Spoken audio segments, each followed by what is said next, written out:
Quel que soit votre lieu de travail ou votre domaine professionnel, l'écoute aura son importance. Un ouvrier qui travaille dans une usine doit comprendre les consignes, doit écouter et recevoir les instructions. Un manager doit savoir écouter ses équipes. S'il doit gérer plusieurs personnes, il faut savoir comment comprendre leur situation et puis les aider. Presque, je pense sans exception, l'écoute va être important dans notre domaine professionnel.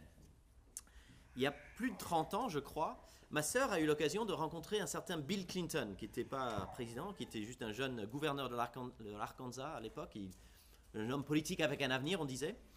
Et elle nous a dit que face à face avec lui, il communiquait cette écoute. C'était quelqu'un qui vous regardait dans les yeux, qui vous faisait ressentir l'idée, le sentiment d'être un peu le centre du monde, ou en tout cas le centre de son monde pendant quelques instants. Semble-t-il, les meilleurs politiques ont cette capacité d'écouter ou donner l'impression de bien écouter la personne qui est en face d'elle. On a dit ça de Chirac par le passé, on le dit, il me semble, aujourd'hui de M. Macron, cette capacité à communiquer un intérêt, une attention qui n'est pas partagée. Pour un pasteur, l'écoute c'est très important et c'est quelque chose où j'ai besoin de grandir. Je sais que c'est un des éléments de mon métier, comme dans plein d'autres métiers en fait. Qui et comment est-ce qu'on écoute? Pourquoi c'est important? Parce que si j'écoute bien quelque chose, si je porte mon attention sur une chose, sur une parole, sur des mots, ça peut changer quelque chose en fait. Si j'écoute vraiment bien, eh bien ces mots vont entrer en moi, peut-être changer ma perspective sur un sujet, peut-être changer mes actes même. Et en fait, ce que j'écoute, ça aura un impact sur moi. Forcément, en fait, pour le meilleur et pour le pire, les choses que j'écoute vont changer quelque chose. Ce à quoi je fais véritablement attention change la réalité de ma perspective. C'est donc une question essentielle pour tous les jours, en fait. Qu'est-ce que j'écoute? Qui j'écoute? Comment j'écoute? Depuis la semaine dernière, on a commencé une petite série pour l'Avent, pour cette période de Noël, qu'on appelle Noël à travers la Bible. Et donc on veut voir des textes d'un bout à l'autre de la Bible qui nous aident à comprendre qu'est-ce qui s'est passé il y a 2000 ans, qui éclaire un peu cette fête importante. On l'a vu la semaine dernière, Genèse 3.15, alors c'est l'annonce d'une descendance. Voilà, il y aura quelqu'un il y aura ses enfants ou ses enfants d'enfants, la descendance d'Ève, qui va être blessé au talon par le serpent ancien et écraser la tête du serpent. On a vu donc avec Pierre Sauvan cette espérance dès Genèse chapitre 3 de la fin du mal, de cet écrasement du malin. Et nous croyons que Jésus-Christ est en effet venu subir cette blessure et vaincre le malin. Et c'est pour cela que nous fêtons Noël. Dès le début de la Bible, en fait, Noël est préparé, annoncé, on s'en réjouit. On voit ce matin un deuxième texte, Deutéronome 18. J'aimerais juste ouvrir une petite parenthèse. On va voir ces quelques textes qui nous annoncent Noël, qui nous annoncent la venue de Jésus-Christ. Mais ces quelques textes, on ne doit pas les confondre, je dirais, avec tout le message de l'Écriture. Il y a une lecture de l'Ancien Testament qui dit qu'il y a des choses sans intérêt, et puis il y a les textes messianiques, les textes qui parlent du Messie ou des promesses de Dieu. Nous disons non, c'est pas la bonne lecture. En fait, toute la Bible en hébreu, cette première partie de la Bible nous prépare à l'accomplissement, nous prépare à la venue de Jésus, nous prépare à Noël en quelque sorte, de par la structure même du récit, les éléments clés, les promesses de Dieu, alors que ce soit Adam et Ève dans Genèse 3.15 ou un peu plus tard dans Genèse chapitre 12 à Abraham, et puis des promesses qui sont répétées sur une espérance d'un peuple nombreux, une espérance d'un lieu, une terre, la terre promise, l'espérance aussi d'une bénédiction particulière, de la présence de Dieu. Il y a plein d'éléments clés en fait qui structurent le récit de la Bible et qui, dans leur structure, dans leur profondeur, nous préparent à un accomplissement, nous dirigent vers l'avenir. Quand j'étais étudiant en fac de théologie, un de nos profs nous a fait faire un petit exercice qui était assez intéressant, de parcourir les 39 livres de l'Ancien Testament et de voir les conclusions, en fait, juste les quelques derniers versets. Et presque sans exception, les livres de l'Ancien Testament se terminent avec quelque chose qui va vers l'avenir, en fait, avec un élan, que ce soit une promesse d'espérance ou un avertissement pour ce qui pourrait venir. Et quelque part, ce n'est pas juste les textes comme celui dans Deutéronome 18 qui nous préparent à Noël, mais tout le récit lui-même, tous les éléments clés de ce que Dieu et son peuple ont connu avant Jésus-Christ. Deutéronome, c'est en fait une sorte de long sermon par Moïse, suite au don de la loi à Sinaï, les 10 commandements, etc., où il y a plein d'instructions pour détailler un peu comment le peuple doit vivre.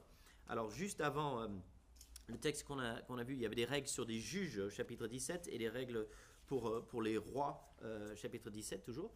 Là, au chapitre 18, on parlait des juges et des rois, on va parler des prêtres. Et puis, après les prêtres, les prophètes. Et tout comme le peuple a besoin de jugement et de justice, même de manière plus fondamentale que le peuple a besoin de rois, un des exercices, un des rôles du roi, c'est de donner justice, de juger avec justice.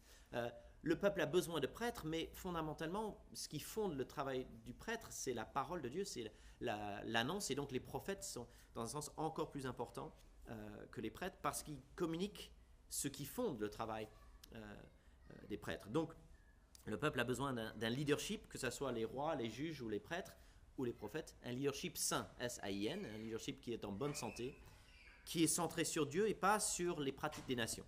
Alors, juste voir un peu le résumé. Le peuple doit éviter l'horreur des devins et des magiciens et écouter le prophète, alors vous savez, le prophète comme Moïse, que Dieu fera surgir et qui dira les paroles de l'Éternel. Le prophète, un prophète comme Moïse. En plus court, l'horreur des devins, l'écoute du divin. Il y a 3000 ans, plus de 3000 ans, Moïse envisageait la situation où le peuple serait tenté d'écouter ceux qui écoutent les nations, ceux qui écoutent les autres qui sont autour d'eux. Les gens autour d'eux vont écouter des magiciens, des astrologues, des augures, des sorciers, etc. Des gens qui vont consulter des spirites, et ainsi de suite. Les nations, à l'époque, voulaient savoir ce qui va venir, voulaient chercher un peu de sécurité, un peu de protection divine, et ainsi de suite. Donc, ils allaient voir des magiciens, des devins, des astrologues, etc. Et lié à cela, il y avait beaucoup de pratiques, y compris des pratiques assez horribles, comme passer un enfant par le feu, ça veut dire en fait tuer l'enfant, c'est un sacrifice. Cette phrase « passer l'enfant par le feu », les fils et les filles, c'est une référence à des sacrifices. Donc, lié à cette recherche de contact spirituel et cette recherche peut-être de sécurité spirituelle, il y avait des pratiques rituelles, on va dire, horribles. Pas que au Moyen-Orient, pas que autour d'Israël. On sait que les Aztèques, par exemple, sacrifiaient, là j'ai lu un peu cette semaine, sur une année, c'était des dizaines de milliers d'êtres humains qui étaient sacrifiés par une... Alors c'était des populations nombreuses, mais quand même les sacrifices humains, il y en avait beaucoup dans le monde ancien. On peut regarder ça et dire c'est choquant, c'est Dieu merci qu'on n'est plus là, et on se réjouit de pas qu'il y ait plus de religion où on va sacrifier des êtres humains comme ça, en tout cas on va dire de manière régulière et acceptée dans la culture.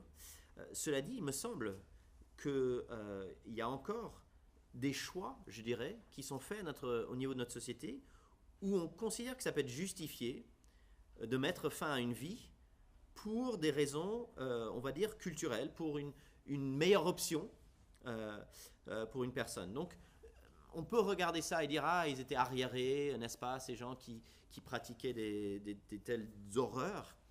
Mais je ne pense pas que nous avons définitivement quitté la tentation de sacrifier des êtres humains sur l'autel de nos priorités. Ça existe encore. Moïse voulait avertir le peuple. Dieu, à travers Moïse, a averti le peuple.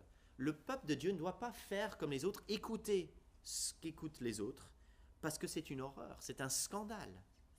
Cette écoute des devins, des astrologues et autres magiciens aura pour conséquence des horreurs. Passer un enfant par le feu. Donc, écouter un devin, écouter un astrologue, écouter un magicien, en soi, c'est horrible, parce que c'est pas écouter le Dieu vivant, c'est pas être tout entier à Dieu, et en même temps les conséquences sont horribles. Il y a une horreur en tout cas potentiel dans ces choses. Écoutez un magicien. Va aller chercher les spirites et consulter les morts. Quelle idée, n'est-ce pas? Quelle idée. J'ai lu dans un journal cette semaine qu'on estime en France à 100 000 le nombre de cabinets de voyance. Alors juste pour question d'échelle, 100 000 sur la France, qu'est-ce que ça représente? Il y a, avec curé, 13 000 paroisses catholiques et autour de 5 000 églises protestantes en tout genre. Donc ça fait 18 000. Allez, on va dire large et dire 20 000. Si on inclut les synagogues et il y a à peu près 2000 mosquées, donc on est probablement en 20 000 lieux de culte de religion un peu, je veux dire, traditionnelle, avec l'islam et le judaïsme, et c'est-à-dire 1/5 du nombre de cabinets de voyance. Voilà, juste en termes d'échelle. Je crois bien qu'il y a plus de personnes qui gagnent leur vie par l'astrologie, voyance et médium, etc., que ne gagnent leur vie par la religion, si on compte tous les prêtres, pasteurs, rabbins du pays. Donc le fait est qu'il y a beaucoup de gens en France qui consultent, qui cherchent une sagesse spirituelle, qui cherchent des informations, une compréhension de l'avenir, etc., par un mode spirituel, entre guillemets. Et le peuple, il y a 3000 ans, comme aujourd'hui, le peuple de Dieu est appelé, verset 13, tout simplement, à être tout entier. Tu seras tout entier à l'Éternel, ton Dieu. Il ne peut pas être partagé. Le peuple de Dieu doit éviter de dire « oui, je crois en Dieu » et puis j'essaie de croire, je suis ouvert à tel ou tel autre Dieu, tel ou tel autre esprit, telle ou telle autre puissance spirituelle qui est attirant, qui est écouté par beaucoup, qui semble très raisonnable, qui dit des choses utiles et ainsi de suite. Le peuple ne devait pas oublier qu'écouter une autre autorité spirituelle, écouter quelqu'un d'autre, c'était une horreur, une abomination, une catastrophe pour le peuple. L'horreur des devins, on est toujours là, pas besoin de changer de slide, excellent. L'écoute du divin. Dieu ne propose pas simplement d'éviter ou de fuir ce qui est mauvais, ce qui serait déjà vrai et utile. Dieu propose une alternative bien meilleure. Nous allons écouter quelqu'un. Cherchons à écouter quelqu'un de sage et quelqu'un de divin plutôt que quelqu'un de spirituel. L'alternative, c'est un prophète comme Moïse. Il fera surgir, verset 15, l'Éternel ton Dieu fera surgir pour toi et du milieu de toi, parmi tes frères, un prophète comme moi, c'est lui que vous devrez écouter. Parmi vous, et pourtant, comme Moïse, au milieu de toi et pour toi, quelqu'un viendra, quelqu'un qu'il faudra écouter. Au lieu de l'horreur des devins, l'écoute du divin. Il sera comme Moïse, il sera fidèle, il sera puissant devant Dieu pour le bien du peuple. Et il correspondra aussi à ce rôle de médiateur de Moïse. Alors ça, c'est verset 16. Il répondra ainsi à la demande que tu as faite à l'Éternel, ton Dieu, à Horeb, le jour de l'assemblée. Tu disais, je ne veux plus entendre la voix de l'Éternel, mon Dieu, ni voir ce grand feu, afin de ne pas mourir. L'Éternel m'a dit, ce qu'ils ont dit est bien, je ferai surgir pour eux du milieu de leurs frères un prophète comme moi.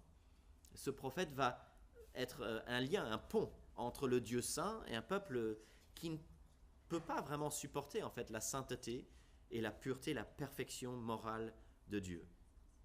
Nous avons besoin de quelqu'un qui nous protège en quelque sorte, protégé du Dieu saint.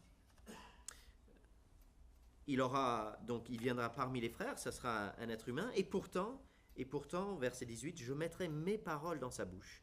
Il leur dira tout ce que je lui ordonnerai. Si quelqu'un n'écoute pas mes paroles, celles qu'il dira en mon nom, c'est moi qui lui en demanderai compte. Il portera une autorité divine, ce prophète. Ce ne sera pas simplement un homme, mais un homme qui apportera les paroles de Dieu lui-même, des paroles pleinement divines. Il portera l'autorité de Dieu, ce sera obligatoire de l'écouter. Dieu tiendra pour responsable celui qui n'écoutera pas ce prophète-là. Serait-ce possible que le peuple de Dieu ne veuille pas écouter le prophète comme Moïse? Ça, ce serait catastrophique. Justement, les versets 20 à 22 envisagent l'existence d'autres prophètes et notamment des faux prophètes. Des personnes qui vont apporter des paroles intéressantes, peut-être même bienfaisantes, mais pas les paroles de Dieu lui-même. C'est intéressant de noter que le test que Dieu propose est un test négatif. C'est pas juste dire un faux prophète, c'est pas juste défini par le fait qu'il ne dirait pas des vérités de Dieu. Un faux prophète peut dire des vérités, mais le fait de dire des vérités n'est pas suffisant. Il faudra aussi que tout ce qu'il dit soit fiable. S'il annonce une parole de Dieu, il faut que ça puisse être entièrement fiable. Comme Moïse, dire des choses qui sont vraies de la part de Dieu. Un prophète donc sera fidèle comme Moïse, et ses paroles ne seront jamais prises en défaut. Les paroles de ce prophète-là s'accompliront. Nous avons envie de personnes avec autorité, des personnes qui savent, pas simplement des personnes qui nous disent n'importe quoi. Et donc, on apprécie, quand on a l'occasion, par exemple, d'écouter le récit d'un journaliste qui a été sur le terrain. Quelqu'un qui nous rapporte la guerre en Syrie à partir de Paris, peut avoir un point de vue intéressant, mais quelqu'un qui nous rapporte la guerre en Syrie à partir de la Syrie, ça, on trouve que voilà, ça a plus de poids. Parce que c'est quelqu'un qui a été là pour nous parler des bruits, des odeurs, de l'ambiance, de la réalité de ce que c'est de vivre dans une situation où les bombes tombent et ainsi de suite. Le Dieu vivant nous annonce un prophète informé, un prophète qui sait, un prophète qui a reçu les paroles divines, qui a les paroles de Dieu dans sa bouche, et donc qui nous parle avec une autorité de celui qui sait la vérité, pas simplement celui qui nous invente quelque chose à partir de ses propres idées, en quelque sorte. Et les paroles de ce prophète-là ne seront jamais prises en défaut. Joyeux Noël! Nous avons besoin d'un prophète comme Moïse, et Dieu a pourvu à ce besoin. Un prophète qui est venu annoncer plein de choses, qui a dit des choses et elles ont eu lieu. Il a annoncé sa trahison, la trahison de ses disciples, ça a eu lieu. Il a annoncé sa mort, ça a eu lieu. Il a annoncé sa résurrection, ça a eu lieu. Il a annoncé que son esprit serait envoyé, ça a eu lieu. Il a annoncé que l'évangile serait proclamé aux nations, ça a eu lieu. Il a annoncé que le temple de Jérusalem serait détruit. En l'an 70, ça a eu lieu. Il a annoncé que les chrétiens seraient persécutés. Encore à notre époque, c'est vrai. Toutes ces paroles sont vraies. Aucune de ces paroles n'ont été prises en défaut. Joyeux Noël. Joyeux Noël. Nous avions besoin, et nous avons encore besoin, d'un prophète comme Moïse, avec les paroles de Dieu dans sa bouche, et il est venu. Il est venu pour toi et au milieu de toi. Pour toi et au milieu de toi. L'écoute du divin. Chers amis, cette semaine, qui avez-vous écouté? Vers qui a été portée votre attention? La télé, des journaux, Facebook, Instagram, Twitter. Beaucoup de choses, sans doute. Nous n'avons aucun souci à entendre des paroles, à écouter ce qu'écoute tout le monde. C'est la vie, c'est notre culture, c'est notre réalité. En 2004, un certain Patrick Lelay a dit quelque chose de très intéressant. Vous vous rappelez peut-être, PDG de TF1 à l'époque, ce que nous vendons à Coca-Cola, c'est du temps de cerveau humain disponible. Je vous donne la citation complète, c'est ça qu'on a retenu, le temps de cerveau humain disponible, mais la citation complète est très intéressante. Alors j'allais le projeter, mais vous allez juste écouter. Il y a beaucoup de façons, donc Patrick Lelay en 2004, c'était dans un livre, il y a beaucoup de façons de parler de la télévision, mais dans une perspective business, soyons réalistes, à la base, le métier de TF1, c'est d'aider Coca-Cola, par exemple, à vendre son produit. Or, pour qu'un message publicitaire soit perçu, il faut que le cerveau du téléspectateur soit disponible. Nos émissions ont pour vocation de le rendre disponible, c'est-à-dire de le divertir, de le détendre, pour le préparer entre deux messages. Et puis, ce que nous vendons à Coca-Cola, c'est du temps de cerveau humain disponible. Rien n'est plus difficile que d'obtenir cette disponibilité.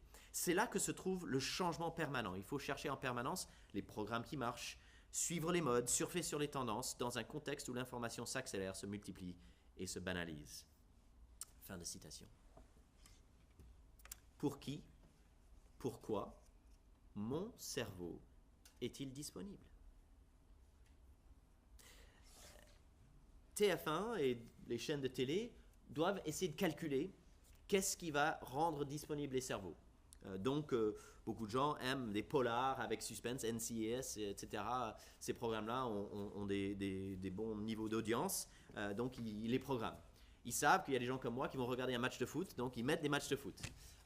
Ils ont pas mal de... Voilà, je ne regarde pas les polars, mais par contre les matchs de foot... Non, mais ils essaient de calculer, ils ont plein d'informations. La citation continue, ils disent toutes les 24 heures, ils savent qui a regardé combien de gens, etc. Donc ils calculent en permanence. Les réseaux sociaux vont un pas plus loin avec la personnalisation. Donc, ce qui apparaît sur mon feed Twitter est calculé par des algorithmes de Twitter pour être des trucs que moi j'aime. Alors, ils équilibrent entre les pubs payantes et puis des choses qui vont m'intéresser moi.